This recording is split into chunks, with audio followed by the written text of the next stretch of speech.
Welcome to Evidence Based, a new Harbinger psychology podcast. I'm your host, Cassie Stossel. On today's episode, we're talking about releasing toxic anger for women with Dr. Karyne Wilner, author of Releasing Toxic Anger for Women. Karyne is a licensed psychologist with a private practice in Newport, Rhode Island. She currently directs the Core Energetics Academy in Newton, Connecticut, and was formerly assistant director of the International Institute for Core Energetics, senior director of the Brazilian Institute, and associate director in Australia. She has traveled widely giving lectures, workshops, and seminars, and has written numerous journal articles about somatic therapy and psychology. In addition to her training program, she is presently teaching master's level holistic counseling courses at Sal Virginia University in Newport, Rhode Island. Her joy lies in helping people become more authentic and lead richer, fuller lives. Hi, Karyne. Thanks so much for joining me today. Nice to be here. Thank you for having me. Of course, I think anger, especially in women, is such an interesting topic. And I think also a lot of the times it's misunderstood.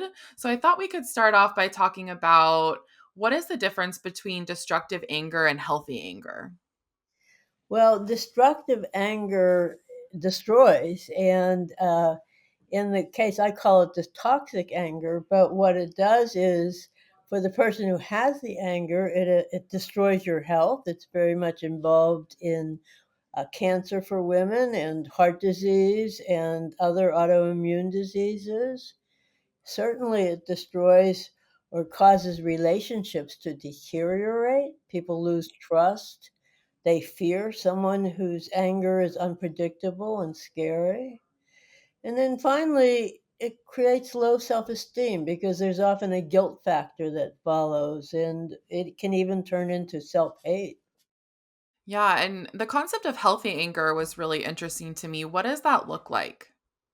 So, healthy anger is when you react to something where you really are endangered or your child is endangered, and you do everything you can to respond to that situation, and you do it from a place of problem solving. So you try to be rational, you ground first, but you bring all your resources into solving this problem and protecting yourself and those you love, whatever the situation is. Healthy anger can also be creative. A lot of probably our greatest artists are using healthy anger to create their concerts and their beautiful artwork. So anger is a really important emotion, but it has to be understood. Yeah, I recently, and I think this has come up in a lot of my interviews this season because I was so moved by it, but have you seen the new Inside Out movie? I don't know if I saw the new one. I just saw the old one. I'm Yeah. looking forward to the new one. Yes. Yeah, I love how they talk about anger as an emotion and as an important emotion and how it, works with the other emotions in tandem. In your work with people, how does toxic anger manifest differently for women as opposed to men? Well, for women, it can be more often suppressed, and it's suppressed in kind of a leaky kind of way. So they suppress it so it hurts their body because neurotransmitters go into your body and they poison your body if they're held long enough. But at the same time, it kind of leaks out in criticism, nagging. Women do weird things with their anger rather than being direct with their anger, so that people feel slighted by it or attacked by it, but in an underhanded kind of way. And with men, you're more often, they will get angry outright and accept it. Nobody's criticizing them for yelling or screaming or slamming doors. If women do it, they are attacked and criticized, which makes them suppress it, but then it leaks out in uncomfortable ways. Absolutely. And in your book, you talk about the components of anger being a three-legged stool. What are those three components? Well, there are three main components to anger. One is the body, because the body creates the neurotransmitters that go into your body, the chemicals like adrenaline. And also, your body acts when you're angry. Your body slams the door. The other is thoughts. So when we have negative thoughts like, oh, he didn't call me when he said he would, that's an expectation. That leads to anger. Disappointed thoughts. Oh, I was supposed to go and no one remembered to call and pick me up, or that leads to anger. And then the third thing is feelings. So feelings are the sensations in your body. And if you learn to pay attention to them, then you'll have some idea when you're angry, and you can begin to use some of the exercises I teach in the book to decrease that anger. In your book, you talk about some common anger triggers. Can you name some of those and talk about the importance of us beginning to understand what triggers our own anger? Triggers can be unique to the individual, so they may not all be common, but some that are common are things like expectations when they don't come to pass. People tend to feel personally affected by them. So if I even a purchase, if I expect Amazon to deliver on a certain day and it doesn't, I may feel angry. Criticism, most people don't react to that well, which in a certain sense is too bad because often we can learn from criticism, but people take it personally, feel attacked, and respond with anger. So often under anger, there's a layer of hurt, but the hurt gets covered over, and there's the anger. Another would be disappointment.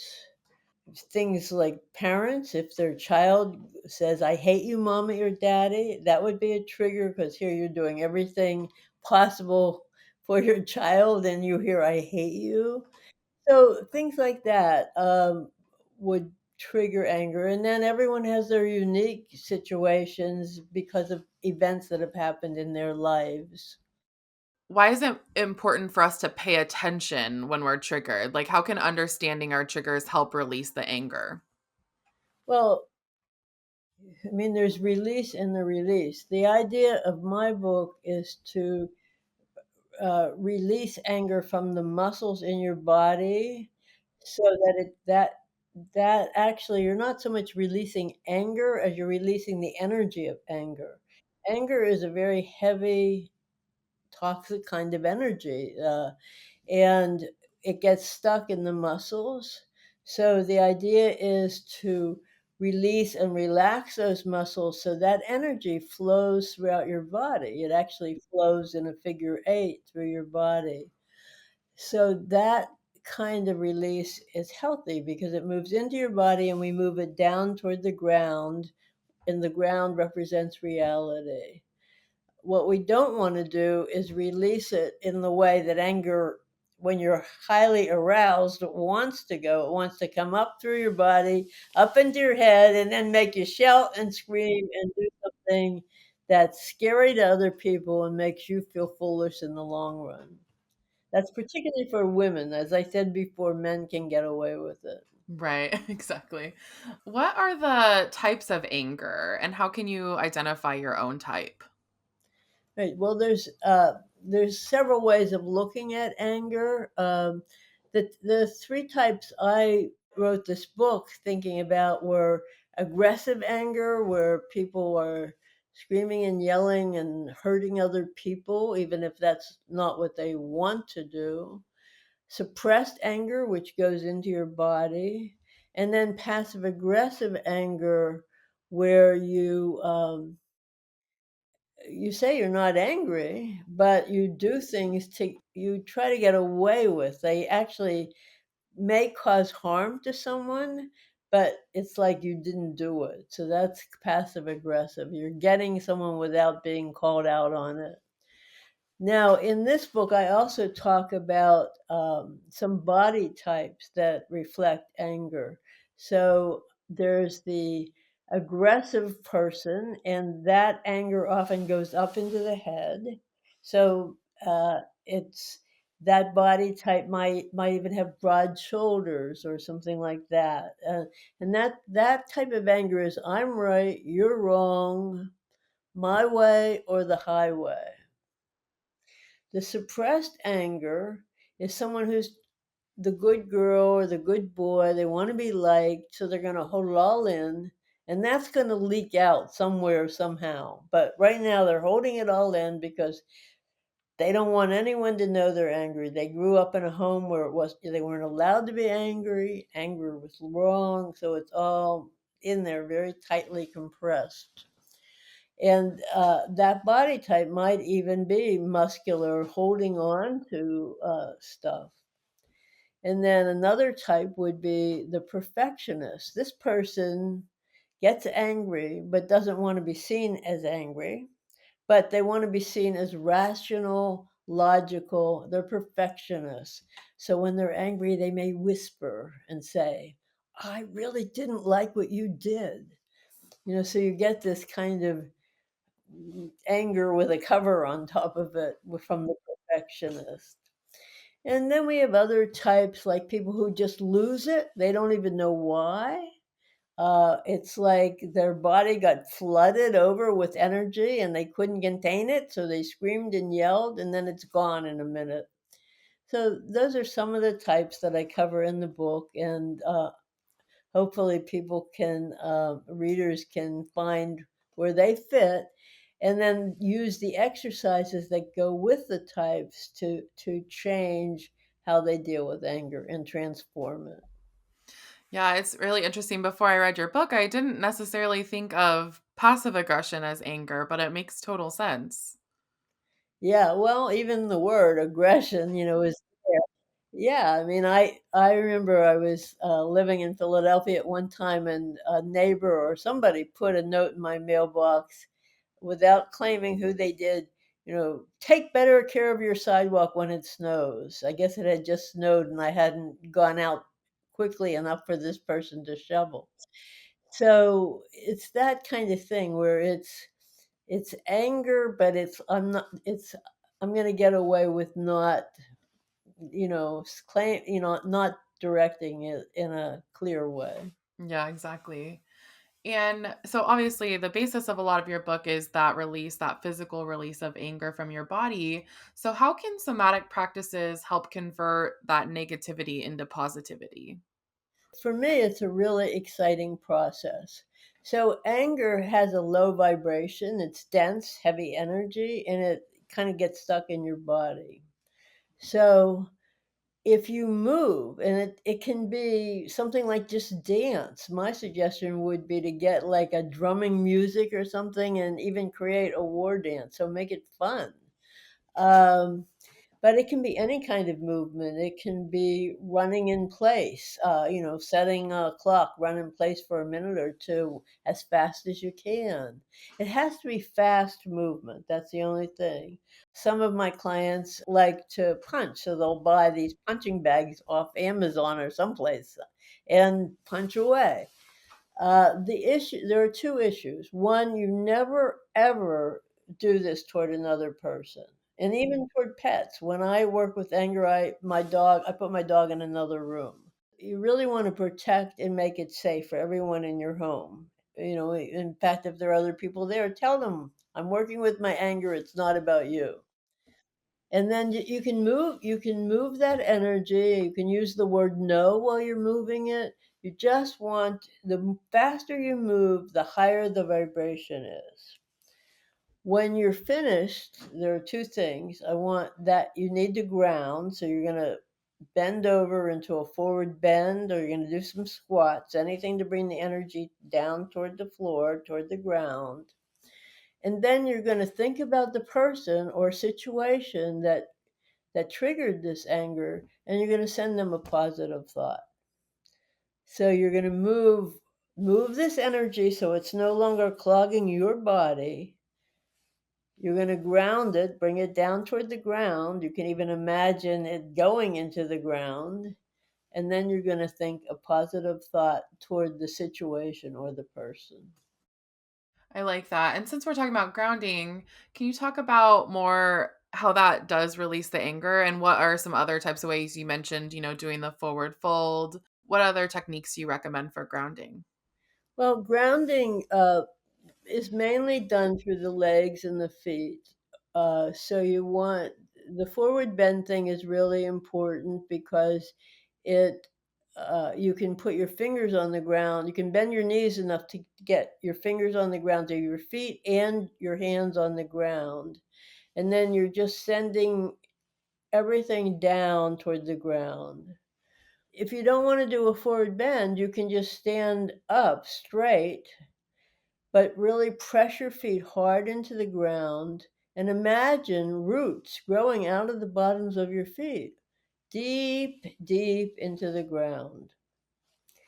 Another wonderful way to ground is if you're outdoors is to hug a tree, and hopefully you won't be too shy or worried about what other people will think.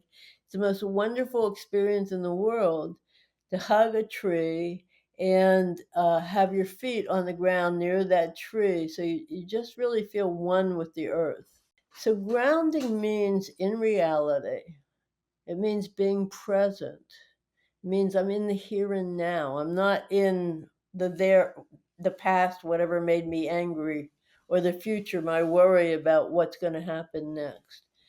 And it really does help you get into a place where you can then talk about your anger rationally and reasonably.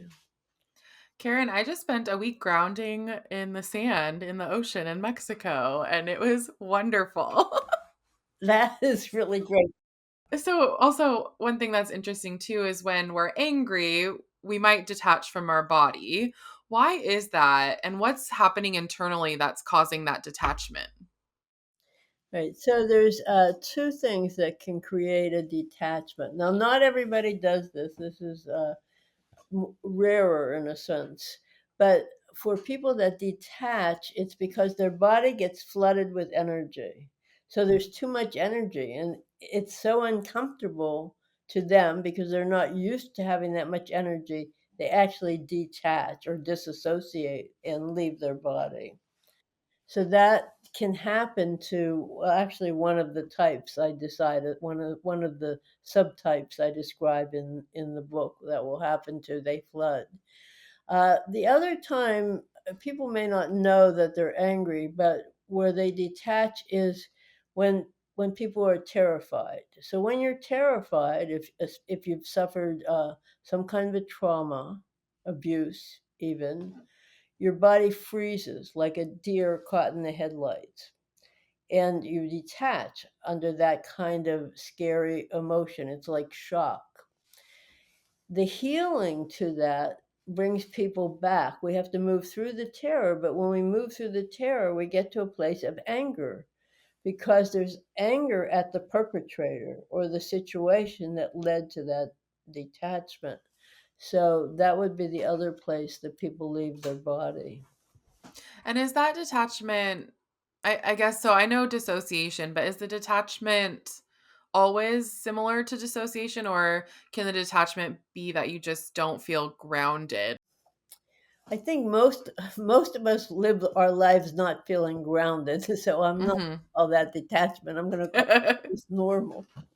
So I think we have to make an effort to ground, to bring our energy down. Our energy's up and up. Even now, as we're talking, our energy's in our upper bodies, and yet I don't feel detached. So detachment may not always be disassociation, but it's you really feel outside your body, separate. Like, and sometimes when I'm working with people, they'll be detached. They'll be outside their bodies, like they're up here somewhere. Yeah. For me, I struggle with the body awareness. Like, I find that it'll be sort of too late when I realize it's in my body, like whether it's anxiety or anger. How can we develop that body awareness and tune into those sensations to avoid something like detaching? Okay, it takes practice. So that's the first thing. You have to do it when you probably have to do it daily for a month or two. And what you need to do is what we call a body scan, where just lie or sit in a comfortable chair on a comfortable mattress and move through every part of your body. Usually people start with their feet and move up. So you would feel your feet, your toes even. You might even look at different parts of your feet like the heels or the arch. and then you move up to the ankles. And some people may need to move right ankle, left ankle, just because the body may be different on each side. So you start to really feel into your body until it becomes like a friend. And if you do that daily for a while, so maybe, I mean, it's not going to take long, maybe 10 minutes a day, but 5 or 10 minutes to go through your body. But if you do that daily, you'll start to know how it shifts with your moods and with those sensations I was talking about earlier that I called feelings. So that's how you do it. If you don't do it enough, you're not going to get that awareness, but you really have to practice it. Yeah, and it sounds like doing it when you're not flooded or activated will lead you eventually to be able to do it in those situations as well. Exactly, because then you can stress the difference. Now, I think in the book I did put the Jacobson relaxation exercise, which is where you tighten certain muscle groups and then you relax. So you start to feel how you feel when you're tense, and that will indicate whether you have anxiety or anger. And then when you relax, that would be more your normal state of being. So that's I give several options for people because we're all different, so not everything works for everybody. We'll be right back after this short break. Hi, I'm Dr. Daniel Fox, author of the Borderline Personality Disorder Workbook.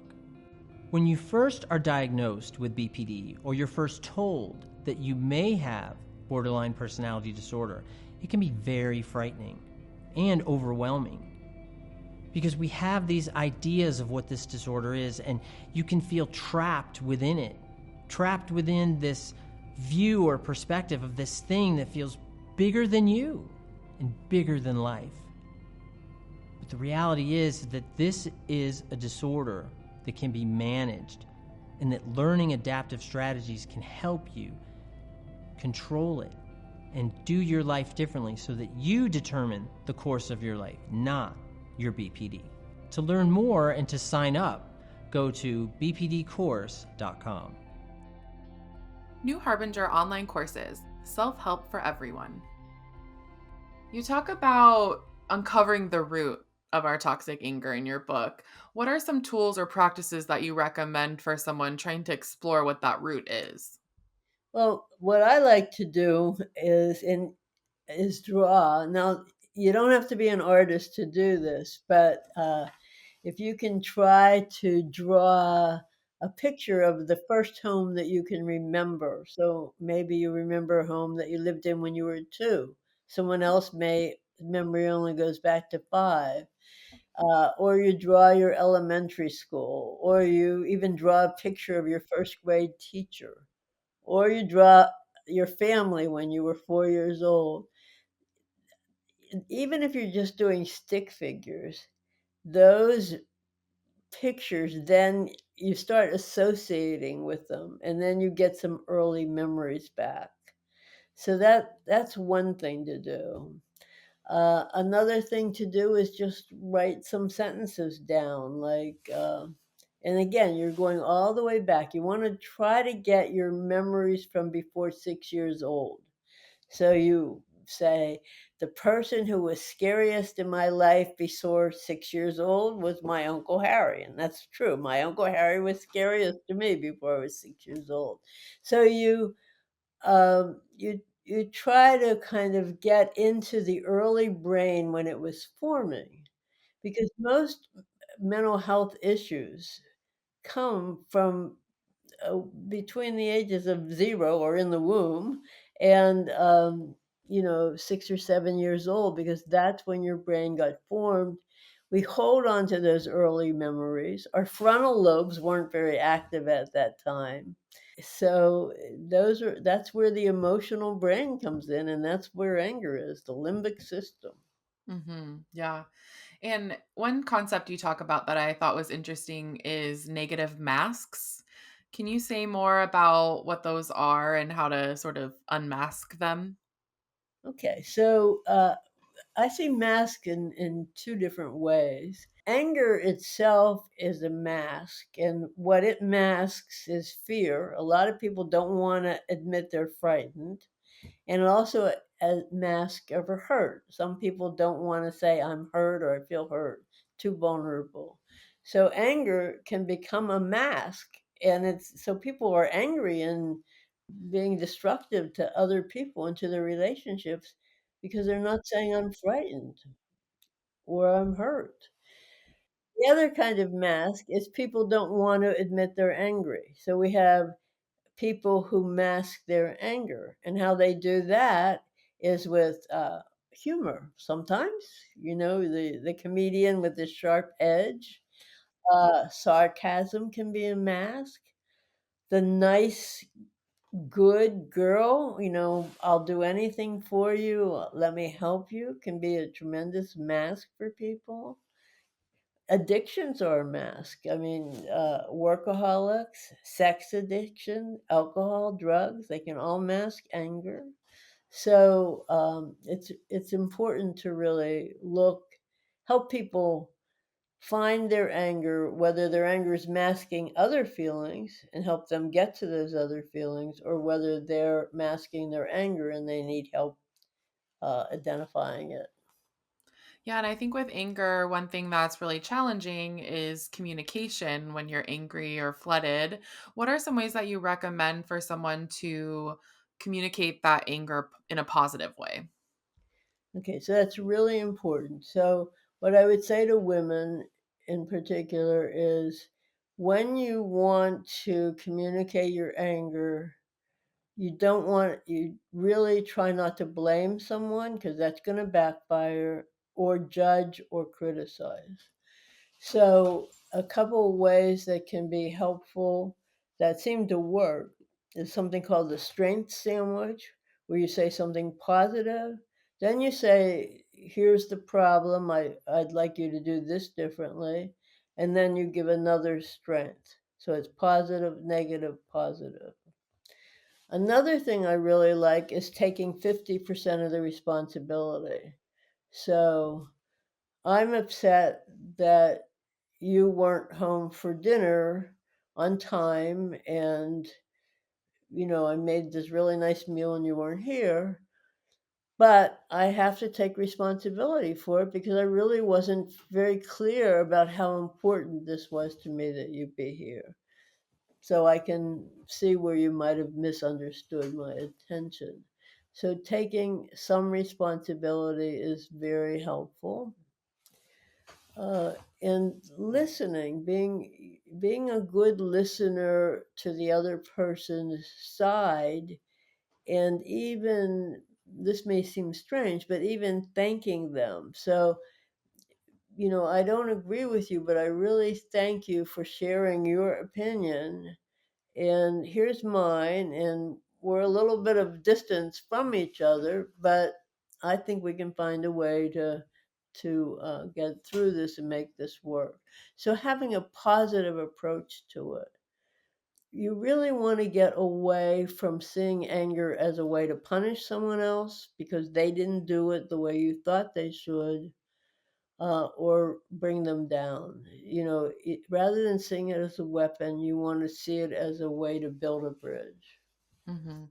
Yeah, and the way you just talked about it is just a really simple way to reframe it. I obviously in the moment it's not the most simple, but it's just a reframing of the situation.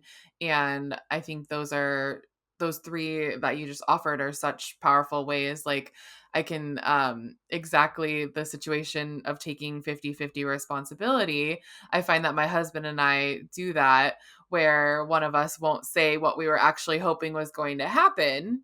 And then by saying, oh, like, how could you have known that was so important to me? Like, that does definitely change the dynamic of the conversation. So that's a really powerful tool. Right, exactly. Yeah, great.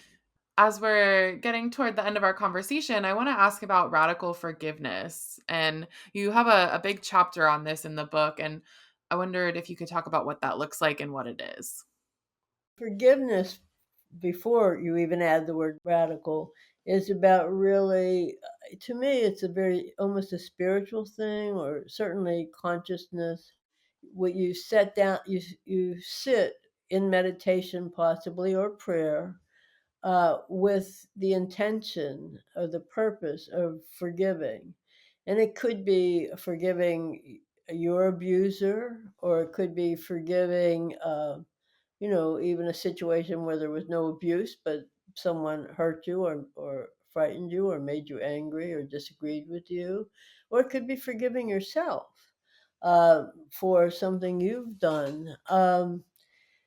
So I believe that there has to be an intent that you bring to that. And the best way for me to do that is some kind of meditation or quiet moments where I'm really focusing on that situation, nothing else, and really focusing on the idea of forgiving myself or the person or whatever, or the situation. What I call radical is when you go one step further and you really send love and positive energy, all the positive energy you can gather. Like, if you believe in the chakras, that would be clouds of pink and green energy represent love. You really send that out to the person, and you can, or to the universe, so that there's really a cosmic connection. And to me, that creates something even larger than forgiveness. So you're really in a vehicle of radical forgiveness. How can you mentioned briefly self-forgiveness. How can you practice that for yourself when maybe your anger is directed internally versus to other people? Well, that's actually a good time to do it. If you find yourself directing anger toward yourself rather than judging yourself or criticizing yourself for doing that, why not start out with just a meditation of a compassion meditation, loving yourself, and in that compassion meditation, forgiving yourself for directing it in toward yourself. But you can also set an intent or a prayer, and this is what I would hope a lot of women would do. May I find a positive way to direct this outward, because I don't have to take in this anger. It needs to find a positive outlet in the universe. Mhm. I like that. And now that, someone's worked through your book, they've learned about the origins of their anger, they've learned some of these really powerful somatic techniques. What are some strategies that you recommend for sort of sustaining that freedom from the toxic anger? What I think about anything in the field of emotion is everything is a process, and change is the process. So just know you're always working on yourself. I mean, I think until we leave the earth, we're working on ourselves. So everything we do is two steps forward, one step backward. So don't have the expectation after you do this book that you're never going to get angry again, but expect that you will get angry a lot less, and your anger will be decreased. But be open about it. And what you want to do to make sure there are fewer relapses is to continue doing these exercises. These exercises you can do for life. You just don't have to do them daily. Maybe it will dwindle down to once a week or once a month, but you're always conscious of the arousal. Arousal is a physiological thing. Anything can set it off. So that's what we're working with here is arousal. So these exercises are things that will help you bring your arousal into a normal state of being. So you want to continue doing them as just a part of your routine, like washing your face. Yeah, I like that, making it part of the routine, so that you can, manage anger as it comes up. Because, like you said, you're never gonna not have anger again, but it's how you manage it as it comes up. And the other addition, Kathy, is just knowing your triggers. So the more conscious you are of what will trigger you, the less likely you will be triggered. So even writing them on an index card or writing a little message to yourself, when this happens, I'm going to respond this way. So just reminding yourself, these are my triggers. I don't have to react disproportionately. Yeah, that self-awareness piece is so important. Yeah. Well, thanks, Karyne. I think that's a good place for us to wrap up unless you have any final thoughts for the listeners.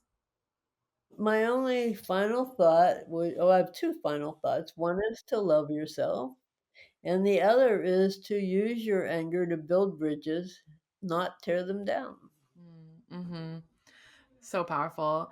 Thank you so much for your work on this topic and for this book. I think a lot of women are going to, one, feel seen by what you're offering and the stories you provide within, but also get the help they need to release that from their body. So thank you so much. Great. Well, thanks for doing this, and I enjoyed your questions, and it's great having an opportunity to answer them.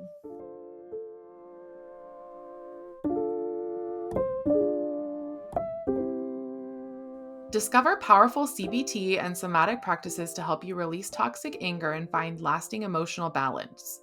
Do you ever feel guilty for being angry? If so, you aren't alone.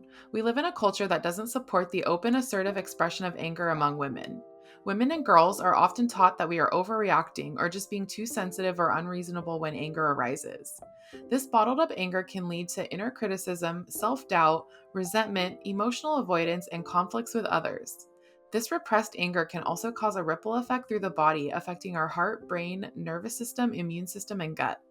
In this much needed guide, a clinical psychologist and somatic therapist reveals how anger, whether it's repressed or misdirected in harmful ways, creates stress in the body and mind, and offers powerful body based somatic practices and cognitive behavioral therapy techniques to help you let go of internalized anger for greater health, vitality, and purpose. With this go to guide, you'll also learn to find validation in your anger and other intense emotions. Move past negative thinking, destructive aggression, and repressed hostility to express anger in healthier ways. Increase body awareness through movement and breathing practices. Stay grounded in moments of anger using mindfulness techniques. Communicate with intention and openness to others' perspectives. Anger can be a powerful barometer in our lives, indicating when we care passionately about something, but too often it's misunderstood, misplaced, and mismanaged. This book will help you gain control of your anger rather than let it control you, so you can think clearly, communicate effectively, and channel your emotions in ways that can improve your life. Visit our website at www.newharbinger.com and use coupon code podcast25 to receive 25% off your entire order. New Harbinger Publications is an independent, employee owned publisher of books on psychology, health, spirituality, and personal growth. For over 50 years, our evidence based self help books and pioneering workbooks have helped readers make positive changes to improve mental health and well being. Founded by psychologists Matthew McKay and Patrick Fanning, New Harbinger is proud to be an employee owned company. Our books reflect our core values of integrity, sustainability, compassion, and trust. Written by leaders in the field and recommended by therapists worldwide, New Harbinger books are practical, accessible, and provide real tools for real change. The best continuing education training does more than just fulfill requirements. It opens your mind to new possibilities, increases your confidence, and gives you powerful tools to transform your clients' lives. Praxis Continuing Education and Training partners with world-class experts to create cutting-edge, evidence-based courses for mental and behavioral health professionals. Learn how to heal trauma with Robin Walzer, explore values with Kelly Wilson, and master the basics of acceptance and commitment therapy with Matt Boone through an on-demand course. Or join experts and like-minded professionals live to take your practice to a new level. Find your next training opportunity at praxiscet.com. That's praxiscet.com. Do you have an idea for another episode? Do you want to send us a message? Our email address is podcast@newharbinger.com. We'd love to hear from you. This podcast was edited by Jesse Fancushion. If you enjoyed today's episode, we'd love if you rated, reviewed, and subscribed to the show, and we hope that you might share it with anyone who could benefit from the content. This podcast is not a substitute for counseling with a licensed provider.